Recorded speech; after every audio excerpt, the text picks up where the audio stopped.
இன்னைக்கு ஆதார் கார்டு எந்த அளவுக்கு முக்கியமோ அந்த அளவுக்கு பெர்த் சர்டிஃபிகேட்டும் முக்கியம்னு சொல்லிட்டாங்க. ஆனா இதுல தான் ஒரு பெரிய சிக்கலே இப்போ வந்திருக்கு. அதே மாதிரி ஆதார் கார்டுல ஃபோன் நம்பர் நான் லிங்க் பண்ணிட்டேன், இல்லை இனிமேல் தான் லிங்க் பண்ண போறேன், இல்லை ஃபோன் நம்பரே நான் மாற்ற போறேன் அப்படின்னாலும் இந்த வீடியோவை முழுசா பாருங்க. ஏன்னா இந்த மாதிரி சின்ன சின்ன விஷயம்லாம் தெரியாம இன்னைக்கும் நிறைய பேர் வேலைக்கு போறவங்க வயசானவங்களாம் வேலை விட்டுட்டு இசேவை மையத்திலையும் ப்ரௌசிங் சென்டர்லையும் ஒரு நாள் ஃபுல்லா கால் கிழக்க நிற்கிறாங்க.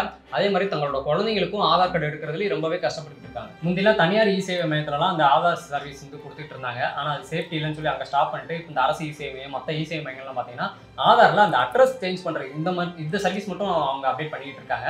மற்றபடி ஆதாரில் ஃபோன் நம்பர் அப்டேட் பண்ணுறது, பயோமெட்ரிக் அப்டேட் பண்ணுறது, இந்த மாதிரி எந்த விஷயமா இருந்தாலும் சரி போஸ்ட் ஆஃபீஸில் பண்ணுறாங்க, இல்லாட்டி நேஷனலைஸ் பேங்க் எஸ்பிஐ ஐஓபி இந்த மாதிரி நேஷனலைஸ் பேங்க்கில் பண்ணுறாங்க. அப்புறம் தாசில்தார் ஆஃபீஸ், கலெக்டர் ஆஃபீஸ் இந்த மாதிரி ஆஃபீஸில் இருக்கிற ஒரு ஹெல்ப் டெஸ்க் மூலமாக பண்ணிக்கிட்டு இருக்காங்க. ஆனால் இதில் பொதுவாக மக்கள் சொல்கிற ஒரு குற்றச்சாட்டு என்னென்னா, இப்போ போஸ்ட் ஆஃபீஸில் பேங்க்லாம் போய் கேட்டால் அங்கே பண்ண மாட்டாங்க, இல்லை பண்ணுறதுக்கு ஆள் இல்லைன்னு சொல்லி சொல்கிறாங்க அப்படின்னு சொல்லி ஒரு கம்ப்ளைண்ட் வைக்கிறாங்க. இதனால் அவங்களோட குழந்தைங்களுக்கு கூட ஆதார் கார்டு எடுக்கிறதுல ரொம்பவே சிரமப்படுறாங்க அப்படின்னு சொல்லி நாங்கள் நியூஸில் கூட பார்த்துருக்கோம். 8 மணிக்கு போஸ்ட் ஆஃபீஸை ஓப்பன் பண்ணி டோக்கன் வாங்க சொல்கிறாங்க. கொஞ்சம் முன்ன பண்ண ஆச்சுன்னா கூட டோக்கன் தர மாட்டாங்க. நான் ஒரு வாரமாக அந்த டோக்கனுக்காக அலையிறேன். ரொம்ப சிரமமாக இருக்குது மக்களுக்கு. இந்த ஆதார் கார்டை வந்து புதுசாக பதிகிறதுக்கோ பேர் திருத்தம் பண்ணுறதுக்கு வந்து கொஞ்சம் எளிய முறையில் மக்களுக்கு வந்து கொண்டு வரணும். ஆதார் கார்டு ஓப்பன் பண்றதுக்கு போஸ்ட் ஆஃபீஸ்ல தான் ஓப்பன் பண்ண சொல்றாங்க. அங்க காலையில 6 மணிக்கு போனாதான் டோக்கன் வாங்கிட்டு ஈவினிங் 6 மணி வரையும் அங்கேயே இருக்க வேண்டியது இருக்கு. ஏன்னா 10 வருஷத்துக்கு முன்னாடி உள்ள ஆதார் கார்டெல்லாம் நம்ம உடனே அப்டேட் பண்ணணும் அப்படின்னு சொல்லியிருக்காங்க. அதே மாதிரி 5 வயசுக்கு கீழே உள்ள குழந்தைங்களுக்குலாம் ப்ளூ ஆதார் கார்டை வாங்கி வச்சுக்கலாம்னு சொல்லியிருக்காங்க. அவங்களுக்குமே 5 வயசு ஆனதுக்கப்புறம் அந்த ஆதார் கார்டை வந்து ரினிவல் பண்ணணும், அப்டேட் பண்ணணும் அப்படின்னு சொல்லியிருக்காங்க. இப்போ சிபிஎஸ்சி ஸ்கூலில் கூட அந்த குழந்தைங்களுக்கு ஆதார் கார்டில் ஏதாவது டீடைல்ஸ் தப்பாக இருக்குது அப்படின்னா அதை கரெக்ட் பண்ண சொல்லி இந்த தேதிக்குள்ளே கரெக்ட் பண்ணிடுங்க அப்படின்னு சொல்லி காலக்கெடுலாம் கொடுக்குறாங்களாம். அப்படியே ஆதாரில் நம்ம கரெக்ட் பண்ணலாம் அப்படின்னு சொல்லி அவங்க வந்து சரியான டாக்குமெண்ட்ஸ் கொடுத்தாலும், இப்போ birth certificate, school ID card, mark sheet, PAN card இது எல்லாமே கொடுத்தாலும் கூட ரிஜெக்ட் ஆகிடலாம். அதனால எதை கொடுக்குறதுனே தெரியல. அதே மாதிரி சிலருக்கு வந்து இந்த விரல் ரேகை வைக்கிறதெல்லாம் வந்து பிரச்சனை இருக்குது, விரல் ரேகை பதிகிறதில்லை அப்படின்னு சொல்கிறாங்க. அப்படியே நம்ம அப்ளை பண்ணாலும் 2 வாரம் ஆகுது அப்டேட் ஆகுறதுக்கு. என்ன விஷயம், ரிஜெக்ட் ஆகுதா இல்லையா அப்படின்னு தெரிஞ்சுக்கிறதுக்கே 2 வாரம் ஆகுது அப்படின்னு சொல்கிறாங்க. இப்படி இருக்கும்போது நம்ம ஒவ்வொரு தடவையும் ஸ்கூலில் போய் குழந்தைகளை கூட்டு போய் அலைய வேண்டியதாக இருக்குது, பணமும் நிறைய செலவு பண்ண வேண்டியதாக இருக்குது அப்படின்னு சொல்லி பேரண்ட்ஸ் நிறைய பேர் கம்ப்ளைண்ட் பண்ணிட்டு இருக்காங்க. எப்படின்னா இப்போ குழந்தைக்கு ஆதார் கார்டு அப்ளை பண்ணுறப்ப பெர்த் சர்டிஃபிகேட் வச்சு தான் அப்ளை பண்ணுவாங்க. ஆனால் அந்த பெர்த் சர்டிஃபிகேட்டில் அந்த குழந்தையோட அப்பா பேர் வந்து பார்த்தீங்கன்னா அவரோட ஆதார் கார்டில் இருக்கிற பேரை விட வேறு மாதிரி இருக்கும். அதாவது அவரோட ஆதார் கார்டில் இன்ஷியலோட இருக்கும், இதில் இன்ஷியல் இல்லாமல் இருக்கும். அப்படி பெர்த் சர்டிஃபிகேட் வாங்கி வச்சிருப்பாங்க. இப்போ 2 மிஸ்மேட்ச் ஆகுதுன்னு சொல்லி ஆதார் கார்டு அப்ளை பண்ண முடியாதுன்னு சொல்லுவாங்க. இப்போ இந்த அப்பா என்ன பண்ணுவார், உடனே ஆதார் கார்டில் வந்து தன்னோட பேரை மாற்றணும். அப்படி ஆதார் கார்டில் மாற்றினா அப்படின்னா அதுக்கப்புறம் தான் அந்த குழந்தைக்கு ஆதார் கார்டு எடுக்க முடியும். அப்படியே அவர் ஆதார் கார்டில் மாற்றிட்டாலுமே அப்போ அவருக்கு அடுத்த இஷ்யூ ஆகும். பேன் கார்டில் வேறு மாதிரி இருக்கும், பேங்க் அக்கௌண்ட்டில் வேறு மாதிரி இருக்கும். அப்போ அவர் எல்லா டாக்குமெண்ட்ஸ்லையும் மாற்ற வேண்டியது. ஸோ இப்படி ஒரு சிக்கல் இருக்குது. அதே மாதிரி இப்போ பெர்த் சர்டிஃபிகேட் எடுக்கிறதுக்குன்னு பார்த்தீங்கன்னா அப்ளை பண்ணுறதுன்னு பார்த்தீங்கன்னா ஆன்லைன்லேயே கொண்டு வந்துட்டாங்க. அது எப்படி ஆன்லைனில் பெர்த் சர்டிஃபிகேட் அப்ளை பண்ணுறது, டவுன்லோட் பண்ணுறது அப்படிங்கிற பற்றி ஏற்கனவே ஒரு வீடியோவில் நம்ம நாட்டு சேனலில் சொல்லியிருக்கோம். அந்த வீடியோட லிங்க் கூட ஃபர்ஸ்ட் கமெண்ட்ல இருக்குது. அதில் போய் பார்த்து பெர்த் சர்டிஃபிகேட் எப்படி அப்ளை பண்ணுறது, டவுன்லோட் பண்ணுறது டீட்டெயிலாக நம்ம தெரிஞ்சுக்கோங்க. ஆனால் பெர்த் சர்டிஃபிகேட் அப்ளை பண்ணுறது, டவுன்லோட் பண்ணுறது தான் ஆன்லைனில் இருக்கே தவிர ஒன்ஸ் பெர்த் சர்டிஃபிகேட் அப்ளை பண்ணி வாங்கிட்டோம் அப்படின்னா அதில் ஏதாவது கரெக்ஷன் பண்ணணும் அப்படின்னா ரிசல்ட் ஆஃபீஸுக்குலாம் நம்ம போக வேண்டியது. அது ஒரு பெரிய ப்ராசஸ் அப்படின்னு நாங்கள் சொல்லலை. 104 இந்த நம்பருக்கு ஃபோன் போட்டு கேட்டப்போ அவங்க தான் இதை பற்றியே சொன்னாங்க. இது எல்லாத்துக்குமே ஒரே ஒரு சொல்யூஷன் இருக்குது, ஆனால் இது யாருக்குமே தெரியல. அது என்ன, அதே மாதிரி இந்த ஆதார் நம்பர், ஃபோன் நம்பரில் என்ன புதுசாக ஒரு இஷ்யூ இருக்குது அப்படிங்கிறதெல்லாம் பார்க்குறதுக்கு முன்னாடி இந்த பெர்த் சர்டிஃபிகேட்டில் புதுசாக ஒரு சட்டத்திருத்தம் கொண்டு வந்துட்டாங்க. என்ன அப்படின்னா இனிமேல் இந்த டிரைவிங் லைசன்ஸு, அதே மாதிரி பாஸ்போர்ட் எடுக்கிறது, ஓட்டர் ஐடி அப்ளை பண்ணுறது, அதுக்கப்புறம் ஆதார் கார்டு எடுக்கிறது, இந்த மாதிரி எல்லா ஐடி ப்ரூஃப், அட்ரஸ் ப்ரூஃப் எடுக்கிறதுக்கும் பெர்த் சர்டிஃபிகேட்டும் கட்டாயம் அப்படிங்கிற மாதிரி ஏற்கனவே வந்து பெர்த் டெத் ரிஜிஸ்ட்ரேஷன் ஆக்ட் அப்படிங்கிற ஆக்டில் வந்து ஒரு சட்டத்திருத்தம் கொண்டு வந்துட்டாங்க. ஸோ பெர்த் சர்டிஃபிகேட்டும் ஆதார் கார்டு மாதிரியே நமக்கு ரொம்ப முக்கியம். இப்போ ஸ்கூல்லலாம் அட்மிஷன் போடுறப்போ பெர்த் சர்டிஃபிகேட் தானே கேட்குறாங்க அப்படின்னாலுமே கூடவே ஆதார் கார்டையும் கேட்குறாங்க.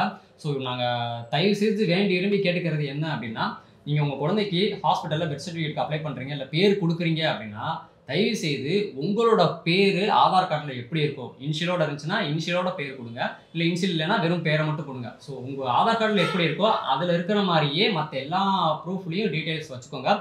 எல்லாத்துலேயும் இல்லைனாலும் முக்கியமாக birth certificate, Aadhaar card, PAN card இந்த 3லையும் இருக்கிற எல்லா டீட்டெயில்ஸும் சேமாக இருக்கிற மாதிரியாவது பார்த்துக்கோங்க. அப்போ தான் நம்ம எதுக்காகவும் பின்னாடி அலைய வேண்டிய அவசியமே இல்லை. அதனால் நீங்கள் வந்து குழந்தைக்கு வந்து பெர்த் சர்டிஃபிகேட் எடுக்கிறீங்க அப்படின்னா குழந்தை பிறந்து 21 நாளில் எடுத்துருங்க. அப்படி 21 நாள் கழிச்சு எடுக்கிறீங்க அப்படின்னா 100 ரூபா ஃபைன் கட்டுற மாதிரி இருக்கும். இப்போ 1 வருஷம் கழிச்சு எடுக்கிறீங்க அப்படின்னா 200 ரூபா ஃபைன் கட்டி எடுக்கிற மாதிரி இருக்கும். ஸோ பெர்த் சர்டிஃபிகேட் எடுக்கும்போது எப்படி ஆதார் கார்டை ஞாபகத்தில் வச்சுக்கணுமோ அதே மாதிரி ஆதாரில் லிங்க் பண்ணிக்கிற ஃபோன் நம்பரையும் ஞாபகத்தில் வச்சுக்கணும். ஏன்னா இதில் தான் இப்போ புதுசாக ஒரு பிரச்சனை இருக்குது, அதுக்கு ஒரு சொல்யூஷனும் இருக்குது. என்ன அப்படின்னா இன்றைக்கி நிறைய பேர் வந்து ஆதார் கார்டில் மேக்ஸிமம் ஃபோன் நம்பர் லிங்க் பண்ணியிருப்பாங்க.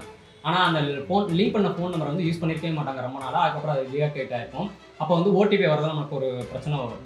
அப்போது நீங்கள் ஆதார் நம்பரை லிங்க் பண்ணுறதா இருந்தாலும் சரி, இல்லை ஏற்கனவே லிங்க் பண்ணியிருக்க நம்பரை வேறு நம்பர் மாற்றுறதா இருந்தாலுமே சரி, நீங்கள் அதுக்காக நீங்கள் வந்து இந்த ஏற்கனவே சொன்ன மாதிரி போஸ்ட் ஆஃபீஸ், பேங்க்கு, கலெக்டர் ஆஃபீஸ்னு சொல்லி கால் கிடக்க நிற்கணும், அலையணும்னு அவசியமே இல்லை, லீவ் போடணும்னு அவசியமே இல்லை.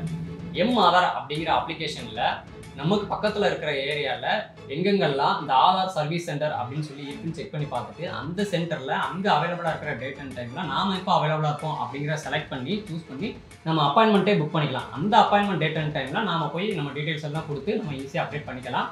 அதுக்குமே ஒரு சில நேரம் டைம் ஆகும், வெயிட் பண்ணி தான் அப்டேட் பண்ணுற மாதிரி இருக்கும். பட் நாம அப்டேட் பண்ணி தான் ஆகணும். ஏன்னா ஆதார் கார்டில் நம்மளோட பயோமெட்ரிக் டீட்டெயில்ஸ்லாம் அப்டேட் பண்ணணும் அப்படிங்கிறது கட்டாயம் ஆகிட்டாங்க. அதுக்கு ஜூன் 14 வரைக்கும் கூட டைம் கொடுத்துருக்காங்க. இப்போ இந்த ஆதார் கார்டில் டீட்டெயில்ஸ்லாம் அப்டேட் பண்ணுறதுக்கு எவ்வளோ ஃபீஸ் ஆகும் அப்படின்னா, இப்போ ஆதார் வந்து புதுசாக என்ரோல் பண்ணுறீங்க, அப்ளை பண்ணுறீங்க அப்படின்னா அது ஃப்ரீ தான். 5லேருந்து 7 வயசு உள்ள குழந்தைங்களுக்கு ஆதார் அப்டேட் பண்ணுறீங்கன்னா அதுவும் ஃப்ரீ தான். 7லேருந்து 15 வயசு உள்ள குழந்தைங்களுக்கு ஆதார் அப்டேட் பண்ணுறீங்கன்னா 100 ரூபா. 15லேருந்து 17 வயசு உள்ள குழந்தைங்களுக்கு ஆதார் அப்டேட் பண்ணுறீங்கன்னா ஃப்ரீ தான். 17 வயசுக்கு மேலே உள்ளவங்களுக்கு ஆதார் அப்டேட் பண்ணுறீங்க அப்படின்னா அதுக்கு 100 ரூபா. இந்த ஆதார் அப்டேட்லேயே வந்து நம்மளோட பர்சனல் டீடைல்ஸ், டெமோகிராஃபிக் டீடைல்ஸ்னு சொல்லுவாங்க, அதாவது ஃபோன் நம்பர், அட்ரஸ் இதை மட்டும் மாத்திரம் அப்படின்னா அதுக்கு வந்து 50 ரூபா. அதே மாதிரி ஆதார் கார்டு, அதாவது சாஃப்ட் காப்பி நீங்கள் எடுக்கிறீங்க, A4 சீட்டில் பிரிண்ட் பண்ணி எடுக்கிறீங்க அப்படின்னா அதுக்கு வந்து 30 ரூபா.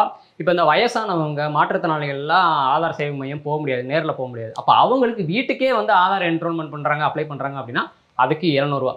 ஸோ இதுதான் இந்த ஆதார் சர்வீஸ்க்கு உண்டான ஃபீஸ். ஆனால் நிறையா மக்கள் என்ன சொல்கிறாங்க அப்படின்னா, ஆதார் அப்டேட்டுன்னு போனாலே 100 ரூபா வாங்கிடுறாங்க அப்படிங்கிற ஒரு கம்ப்ளைண்ட்டும் இருக்குது. மக்கள் தான் அதை சொல்கிறாங்க. இப்போ நீங்கள் ஆதார் கார்டு அப்டேட் பண்ணும்போது பேர் மாற்றுறீங்க அப்படின்னா அது வந்து 2 தடவை தான் மாற்ற முடியும். அதுவே டேட் ஆஃப் பர்த், ஜெண்டர் மாற்றுறீங்க அப்படின்னா அது வந்து ஒரே ஒரு தடவை தான் மாற்ற முடியும். அட்ரஸ் வந்து எத்தனை தடவைனாலும் மாற்றலாம். ஸோ இந்த மாதிரி ஒரு லிமிடேஷன் இருக்குது அப்படிங்கிறதையும் தெரிஞ்சுக்கோங்க. இப்போ இந்த ஆதார் அப்ளிகேஷன்லேயே மை ஆதார் அப்படிங்கிற ஆப்ஷனில் போய் உங்கள் ஃபேமிலியில் இப்போ ஒரு 5 பேர் இருக்காங்கன்னா அதிகபட்சம் அந்த 5 பேரோட ஆதார் கார்டையும் நீங்கள் அதில் வந்து ஆட் பண்ணி வச்சுக்கலாம் சாஃப்ட் காப்பியாக. அதே மாதிரி நீங்கள் ஆதார் கார்டை டவுன்லோட் பண்ணிக்கலாம். அதுக்கப்புறம் உங்களோட ஆதாரோட வேலிடிட்டி எவ்வளோ அப்படிங்கிறத அதிலே செக் பண்ணிக்கலாம். அப்புறம் உங்கள் ஃபோன் நம்பர்லாம் லிங்க் பண்ணியிருக்கோம் இல்லையா, மெயில் ஐடி வெரிஃபை இருக்கா இல்லைங்கிறது அதிலே நம்ம செக் பண்ணிக்கலாம். முக்கியமாக அதிலே மாஸ்கடு ஆதார் கார்டு டவுன்லோட் பண்ணிக்கலாம், பிவிசி ஆதார் கார்டையும் நம்ம டவுன்லோட் பண்ணி வச்சுக்கலாம். ஸோ அந்த அளவுக்கு இந்த ஆதார் அப்ளிகேஷன் அப்படிங்கிறது நம்ம எங்கேயும் போய் அலையாமல் ஃபோன்லேயே நம்ம எல்லாமே பண்ணிக்கிற அளவுக்கு இந்த அப்ளிகேஷன் வந்து ரொம்பவே யூஸ்ஃபுல்லாக இருக்கும். ஸோ இந்த அப்ளிகேஷனை யூஸ் பண்ணி நீங்கள் ஈஸியாகவே எல்லாமே மாற்றிக்கலாம். ஸோ முடிவாக என்ன சொல்கிறோம் அப்படின்னா, ஆதார் கார்டு எப்படி முக்கியமோ அதே மாதிரி தான் பெர்த் சர்டிஃபிகேட்டும் முக்கியம். பெர்த் சர்டிஃபிகேட் எப்படி முக்கியமோ அதே மாதிரி தான் ஆதார் கார்டு முக்கியம். ரெண்டுமே எல்லா இடத்துலையும் கேட்க ஆரம்பிச்சிட்டாங்க. ஸோ ஆதார் கார்டில் இருக்கிற டீட்டெயில்ஸ் தான் எல்லா ப்ரூஃப்லேயும் ஒன்று போல் சேமாக இருக்கணும். அப்படி இருந்தால் தான் நமக்கு எந்த பிரச்சனையும் இல்லை, நம்ம அலைய வேண்டிய ஒரு விஷயமே இல்லை.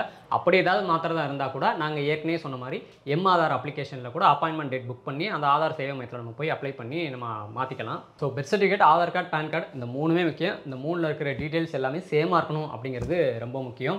ஸோ இந்த பெர்த் சர்டிஃபிகேட், ஆதார் கார்டு இது சம்மந்தமாக நீங்கள் என்னென்ன இஷ்யூஸில் ஃபேஸ் பண்ணிக்கிட்டு இருக்கீங்க அப்படிங்கிறத மறக்காமல் கமெண்ட்டில் சொல்லுங்கள். அடுத்தடுத்த வீடியோக்களில் அது ஒவ்வொன்றும் பற்றியும் டீட்டெயிலாக ஒரு வீடியோவே நாங்கள் போடுறோம். தேங்க்யூ. ஆதார் கார்டுல இருக்கிற முகத்தை பார்த்தா உங்க மாதிரி தெரியலையே. வாய் வச்சு சும்மாரி அதை வச்சு நானே ஓட்டு போட்டேன்.